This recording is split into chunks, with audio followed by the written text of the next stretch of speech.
Yes, good afternoon, everybody. It's a great pleasure to welcome you here to the school for the presentation of the 2017 governance report.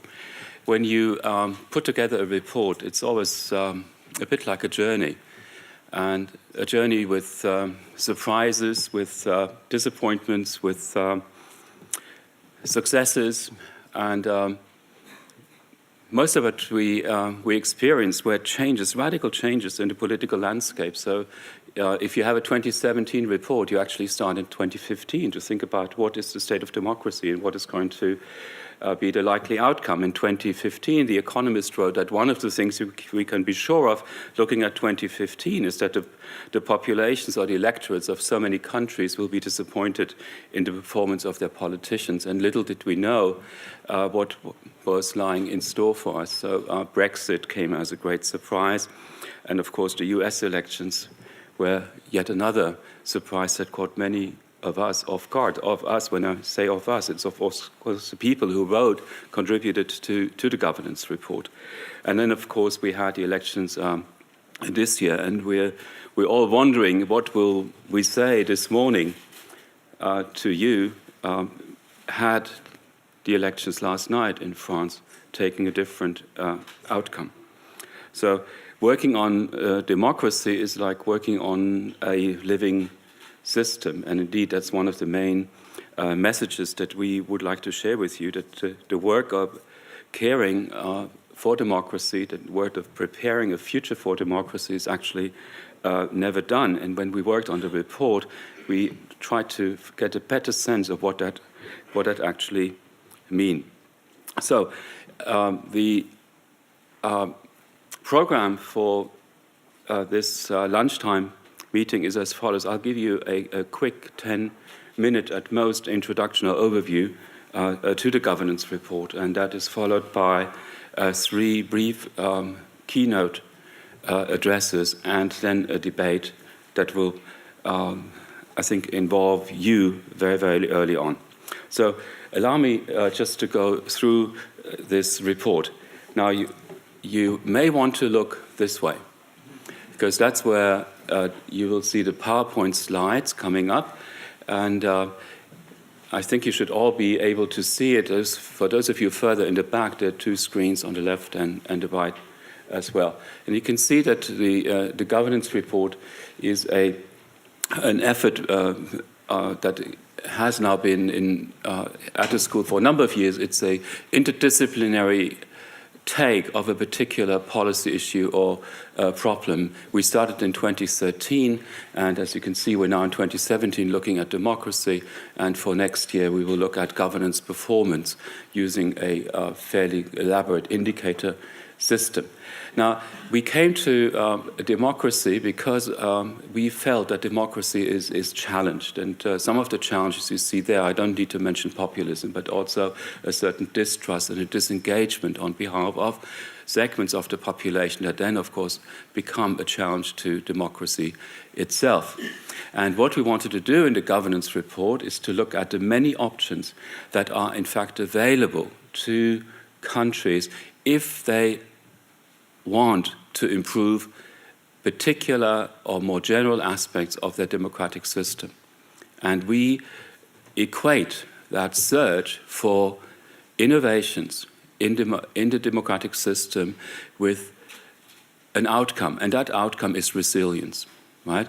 And an idea that runs through the report is as long as we keep looking for improvements, we are in fact inoculating democracy against many ills. Or as my teacher, Juan Linz, used to say, democracy is in jeopardy when it has no longer friends that care. Right? And some of the tensions that we observe today have to do with an imbalance, and Claus Offe outlines that in his chapter very well. As the context or as the conditions change, the balance between collective self-determination and sovereignty on the one hand, is lost when it comes to the institutional framework and the rule of law. And that balance needs to be regained, it needs to be recalibrated.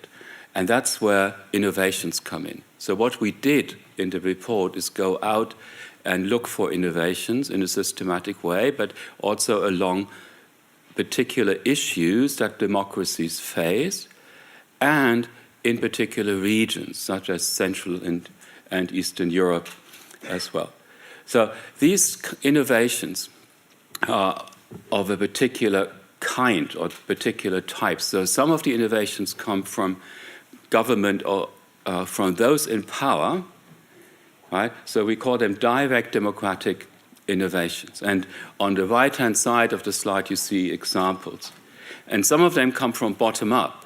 So there are typically approaches around citizen engagement.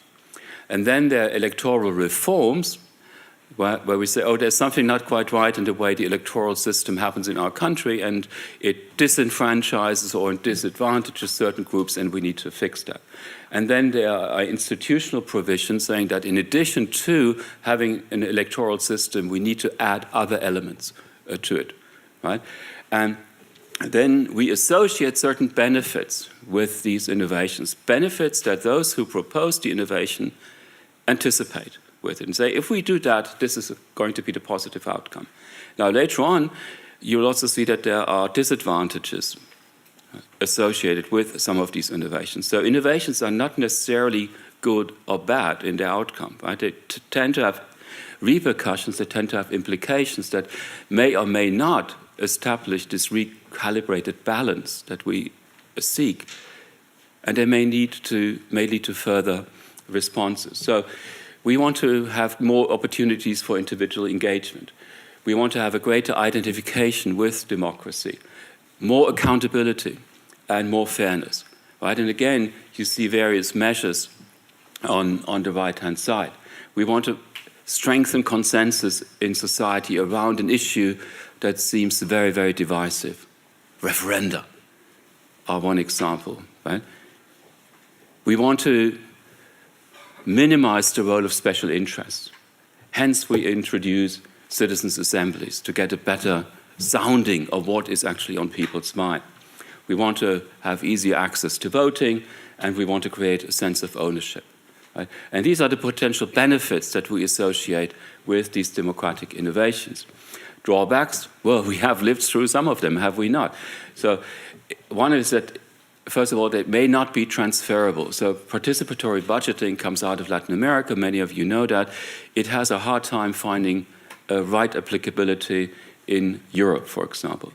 And then they may not necessarily enhance democracy, despite its best intentions. Or, in the case of Brexit, they oversimplify, and they lead to a whole range of additional problems that a democratic system has to cope with.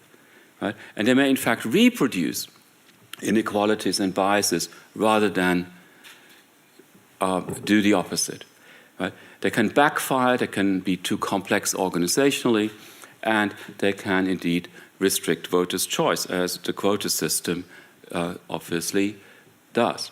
So the main lesson is that resilience, democratic resilience, requires an awareness of the many options that are available to democracy, right? There are many options available.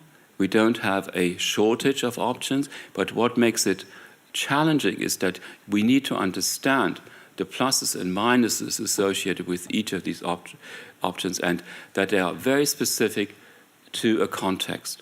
So democratic innovations that happen in one country, for example, increasing voter turnout, may not work in another.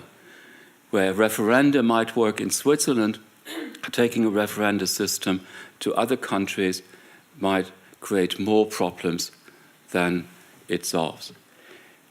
And the moral message that comes out of this, having looked at the performance of many democracies in many parts of the world over years and how they adapted to their challenges, is that managing and caring for democracy requires a certain stewardship.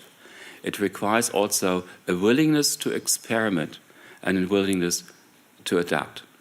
So with that as a quick run-through of what is a report rich in examples and illustrations of how democracies cope with challenges of different kinds, we would like to move on to the second part of